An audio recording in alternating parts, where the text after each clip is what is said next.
thousands of jobs have been created. And many innovators are proud to say St. Louis is a place where it is easy to develop and share new ideas. News 4's Corey Stark has the story.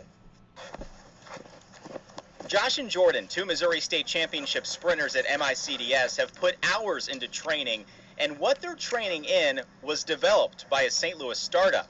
You can tell they're a little bit different. So what makes these a lot different? So this is a compression pant material.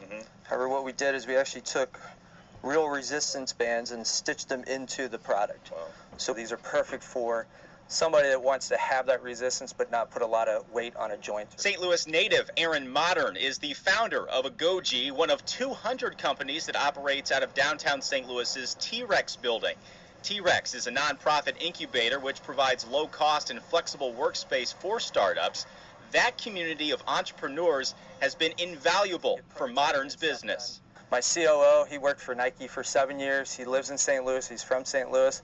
Just met him in the startup ecosystem. A lot of entrepreneurs will tell you the idea for their business came in an unusual way. Modern is no exception. I was taking a shower, thought rubber bands and pants would be really cool.